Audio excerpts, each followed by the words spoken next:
Hi எல்லோருக்கும் வணக்கம். இன்னைக்கு நாம ஹோட்டல்ல சாப்பிடுற அதே டேஸ்ட்ல நல்ல புதினா கதம்ப சட்னி ரெசிபி தாங்க பார்க்க போறோம். செய்யறது ரொம்ப சுலபம். டேஸ்ட் அல்டிமேட்டா இருக்குங்க. உண்மையிலேயே சொல்றாங்க. நீங்க ஒரு முறை இந்த சட்னி செஞ்சீங்க அப்படின்னா, திரும்ப திரும்ப செஞ்சுக்கிட்டே இருப்பீங்க. அந்த அளவுக்கு சுவையா இருக்கும். வாங்க இப்ப இத எப்படி செய்யறதுன்னு வீடியோக்குள்ள போய் பார்க்கலாம். அதுக்கு முன்னாடி இன்னும் நீங்க cook with Sujini channel subscribe பண்ணலன்னா, சப்ஸ்கிரைப் பண்ணிட்டு வந்துருங்க. இப்ப இந்த ரெசிபி செய்யறதுக்கு அடுப்புல ஒரு கடாய் வச்சுட்டு 1 டேபிள் ஸ்பூன் அளவுக்கு எண்ணெய் சேர்த்துக்கோங்க. இது கூடவே 1 டேபிள் ஸ்பூன் அளவுக்கு உளுத்தம் பருப்பு சேர்த்துக்கலாம். இந்த சட்னி செய்யும்போது உளுத்தம் பருப்பு சேர்த்து செய்யறதால ரொம்ப சுவை கூடுதலா இருக்குங்க. கட்டாயமா மிஸ் பண்ணாம சேர்த்துக்கோங்க. அடுப்ப மீடியம் ஃப்ளேம்லயே வச்சுட்டு நல்லா வறுத்து எடுத்துக்கலாம். இப்ப உளுத்தம் பருப்பு ஓரளவுக்கு நிறம் மாறி வந்திருக்கு. இது கூடவே 10 பல் பூண்டு, ஒரு பெரிய துண்டு இஞ்சி பொடியா நறுக்கி சேர்த்துக்கிறேங்க. சேர்த்துட்டு எல்லாமே மறுபடியும் நல்லா வதங்கி வர்றது அளவுக்கு வதக்கி குடுத்துக்கலாம். இது கூடவே ஒரு காய்ந்த மிளகாய் 1 சேர்த்துக்கிறேன். நான் பச்சை மிளகாயும் சேர்க்க போறேங்க. அதனால காய்ந்த மிளகாய் 1 சேர்த்திருக்கேன். நீங்க வேணும்னா முழுவதுமா பச்சை மிளகாய், இல்ல முழுவதுமா காய்ந்த மிளகாய் சேர்த்துக்கலாம். இப்ப எல்லாம் நல்லா வதங்கி வந்திருக்கு. இது கூடவே ஒரு 15லிருந்து 20 சின்ன வெங்காயம் தோல் உரிச்சிட்டு சேர்த்துக்கோங்க.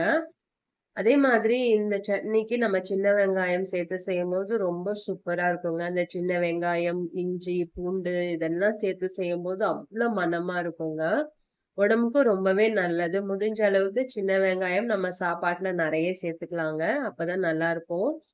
இப்ப எல்லாம் ஓரளவுக்கு நல்லா வதங்கி வந்திருக்கு. இப்ப இது கூடவே ஒரு பெரிய பழுத்த தக்காளி 1 சேர்த்துக்கிறேன். நீங்க சின்னதா சேர்க்க போறீங்க அப்டின்னா 2 பழுத்த தக்காளியா சேர்த்துக்கோங்க. அடுப்ப லோ டூ மீடியம் ஃப்ளேம்லயே வச்சு வதக்கி எடுத்துக்கலாம். இல்லன்னா பொருட்கள் தீஞ்சிரும். இப்ப எல்லாம் நல்லா வதங்கி வந்திருக்கு. இது கூடவே ஒரு சின்ன துண்டு அளவுக்கு புளி சேர்த்துக்கலாங்க. சேர்த்துட்டு மறுபடியும் எல்லாம் நல்லா அளவுக்கு வதக்கி குடுத்துக்கலாம். இப்ப எல்லாம் நல்லா வதங்கி வந்திருக்கு. இது கூடவே ஒரு 3 பத்தை தேங்காவ பொடியா நறுக்கி சேர்த்துக்கிறேங்க. நீங்க துருவிட்டு கூட சேர்த்துக்கலாம். நான் சின்ன சின்ன பீசஸா கட் பண்ணி சேர்த்துக்கிறேன். தேங்காய் நெறைய சேர்த்துற வேண்டாம். கொஞ்சமா சேர்த்தீங்கனாலே போதும். இப்ப எல்லாம் நல்லா வதங்கி வந்திருக்கு. இது கூடவே 3 பச்சை மிளகாய், ஒரு கைப்பிடி அளவு கறிவேப்பிலை, ஒரு கைப்பிடி புதினா, ஒரு கைப்பிடி அளவுக்கு கொத்தமல்லி இலைகளை சேர்த்துக்கலாங்க. சேர்த்துட்டு அடுப்ப லோ டூ மீடியம் ஃப்ளேம்லயே வச்சு எல்லாமே நல்லா வதங்கி வர்றது அளவுக்கு வதக்கி எடுத்துக்கலாம். ஆனா இதோட நிறம் மாறிடக்கூடாதுங்க. அப்பதான் நமக்கு சட்னி நல்லா கிரீனிஷா கிடைக்கும். நிறம் மாறாம இருக்கணும். அதே நேரத்துல நல்லா வதங்கியும் வரணும். அப்ப நம்ம அடுப்ப லோ ஃப்ளேம்லயே வச்சு வதக்கி எடுத்துக்கலாம். இப்ப பாருங்க எல்லாம் நல்லா வதங்கி வந்திருக்கு. அதே நேரத்துல நிறமும் மாறாம இருக்கு. இது கரெக்ட்டான ஸ்டேஜ். இப்ப கேஸ் ஆஃப் பண்ணிட்டு இத ஒரு பிளேட்டுக்கு மாத்தி எடுத்து வச்சுக்கலாங்க. இது கடாயிலே வச்சு ஆற வச்சுட்டீங்க அப்படின்னா, அந்த கடாயோட சூடுலயே இந்த புதினாலாம் நிறம் மாறிடும். நல்லா இருக்காது சட்னி பார்க்கறதுக்கு. அதனால ஒரு பிளேட்டுக்கு மாத்திட்டு முழுமையா ஆற வச்சு எடுத்துக்கலாங்க. நல்லா ஆறுன பிறகு தாங்க அரைக்கணும். சூடோடவும் அரைக்கக்கூடாது. இப்ப இதெல்லாம் நல்லா ஆறி வந்திருக்கு. ஒரு மிக்ஸி ஜார்ல சேர்த்துக்கலாம்.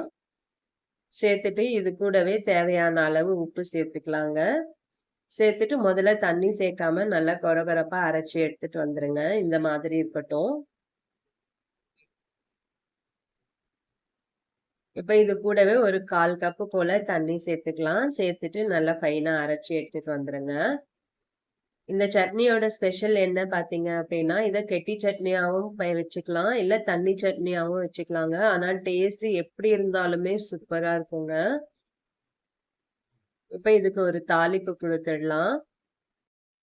அடுப்புல கடாய் வச்சுட்டு 1 ஸ்பூன் அளவுக்கு எண்ணெய் சேர்த்துக்கோங்க. இது கூடவே 1/4 ஸ்பூன் கடுகு, 1/4 ஸ்பூன் சீரகம், 1/4 ஸ்பூன் அளவுக்கு உளுத்தம் பருப்பு, ஒரு சின்ன துண்டு காஞ்ச மிளகாய் கிள்ளி சேர்த்துக்கிறேங்க. இப்ப இதெல்லாம் நல்லா பொரிஞ்சு வந்ததும் இது கூட கறிவேப்பிலை சேர்த்துக்கலாம். சேர்த்துட்டு எல்லாம் நல்லா ஒரு முறை கலந்து கொடுத்துக்கோங்க. அவ்வளோதாங்க. இப்ப கேஸ் ஆஃப் பண்ணிட்டு இத நம்ம சட்னியோட சேர்த்துக்கலாம். சூப்பரான ஒரு தாளிப்பு குடுத்தாச்சு. செம்ம டேஸ்டியா இருக்குங்க. ரொம்ப சூப்பரா இருக்கும். ஹோட்டல்ல சாப்பிடுற மாதிரியே இருக்கும். நீங்க ஒரு முறை செஞ்சு பார்த்தீங்கன்னா, நான் ஏன் இப்படி பேசுறேன்னு உங்களுக்கே தெரியுங்க.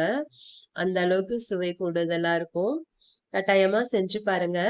நம்ம சேனல்ல ஆல்ரெடி நெறைய சட்னி ரெசிபீஸ் அப்லோட் பண்ணியிருக்கோம். உங்களுக்கு வேணும்னா நான் டிஸ்கிரிப்ஷன்ல லிங்க் வைக்கிறேன். செக் பண்ணிக்கோங்க. வீடியோ புடிச்சிருந்தா லைக் பண்ணுங்க. ஃப்ரெண்ட்ஸ் அண்ட் ஃபேமிலியோட ஷேர் பண்ணிக்கோங்க. இது போல ஈஸி ரெசிபிக்கு cook with Sujani channel subscribe பண்ணிட்டு ஃபாலோ பண்ணிக்கோங்க. மினிமம் குவான்டிட்டில செய்யும்போது, மேக்ஸிமம் லவ்வோட செய்யும்போது சமையல் சுவையாவே இருக்கும். நாளைக்கு இன்னொரு வீடியோல சந்திக்கிறேன். பாய்.